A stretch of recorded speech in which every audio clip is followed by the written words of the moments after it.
Welcome to ACI, the Network Made Simple learning series. In this video, we will cover Module 2, Configuring Physical Connectivity, Chapter 7, Connecting Fiber Channel and FCOE. In previous chapters, we talked about how ACI requires a logical and physical network configuration to provide endpoint connectivity across the fabric, and that we may reuse the same objects, such as AEPs, domains, and VLAN pools for multiple connections. We have mainly focused on LAN connections so far, but what about storage protocols? Are they supported on ACI? And the answer is absolutely. ACI may run native fiber channel connections leveraging different speeds on Nexus 9000 FX switches, as well as other models that support unified ports. All you have to do is change the behavior of a port from Ethernet to fiber channel and insert the right SFP. ACI may also leverage 10, 40, 100, and 400 gig Ethernet ports to run other storage protocols like FCOE, NFS, iSCSI, and SMB, to name a few. All you would need to do in this case is adjust ACI QoS and lossless Ethernet capabilities accordingly. The benefits of consolidating LAN and SAN traffic in the same network or top-of-rack device is not only a reduction of cabling and devices to manage, but also the visibility, performance, and security that both ACI and Nexus Dashboard can provide. It is important to mention that if you're running IP storage traffic, you don't require any special licensing on your Nexus switches.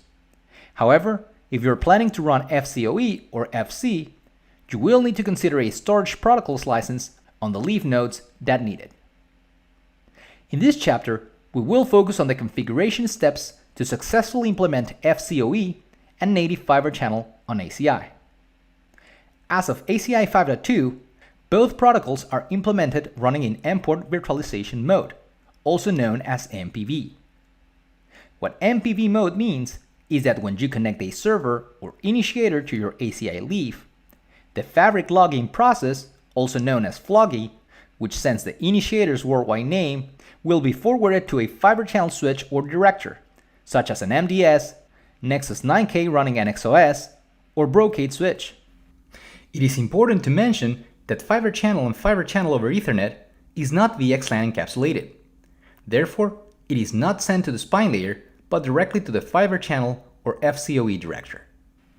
Then, such director would receive the Floggy and send a fiber channel ID back to the initiator through the MPV switch, in this case, the Nexus 9K leaf node. The important thing here is that zoning, which allows initiators to talk to targets, must be defined in the external fiber channel director, since ACI does not support zoning as of version 5.2.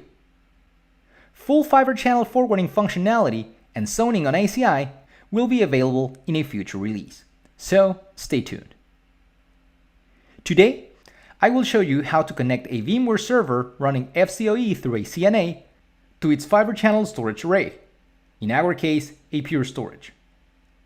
Keep in mind that you could also run end-to-end fiber channel from an HBA or FCOE if you wanted to. In our scenario, we will be configuring a mixture of fiber channel and FCOE on ACI to show both protocols, and zoning will be defined on a couple of MDS switches where my storage array is connected. Since we will need fiber channel uplinks to connect from our ACI leaf nodes on port 117 to the MDS switches on port 135, we must make sure that we have a switch model that supports unified ports, such as Nexus 9000 FX switches. Another important consideration is that when we perform port conversions from Ethernet to fiber channel, we have to do it in contiguous groups of 4. For example, 1 through 4, 5 through 8, and so on. In our case, we need port 117. Therefore, I'll have to convert port 17 through 20 to fiber channel. You can do such task either through the CLI or the GUI, and after you do it, you will need to reload the switches. Let's go to our APIC, and as you can see, we currently have all ports in both leaf nodes operating in Ethernet mode. I will now convert port 117 on leaf 201 and its contiguous ports to fiber channel by using the CLI.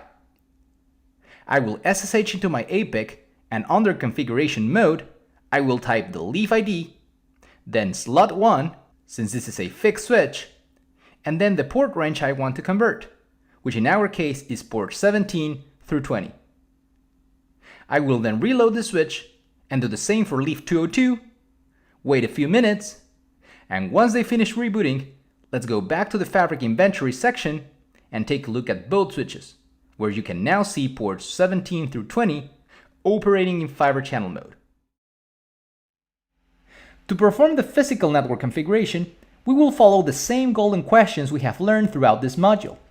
And then, in Module 3, we will continue this configuration through the logical network. It is important to mention that you will not see MPP floggies on ACI, nor fiber channel interfaces come up until you finalize the logical network configuration. Let's start configuring our scenario by focusing on the fiber channel side first, connecting our leaf nodes to the MDS switches. The first question is, what do I want to connect to ACI? And the answer is, I want to connect my MDS-A and MDS-B fiber channel switches. Therefore, I will create a fiber channel domain for both of them. The second question is, do I need VLANs or vSANs for such connections? And I do.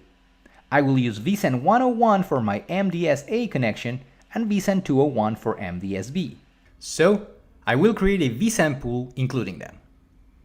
As you know, the third step would be to create an AEP and add our fiber channel domain from step 1, which already includes the vSAN pool.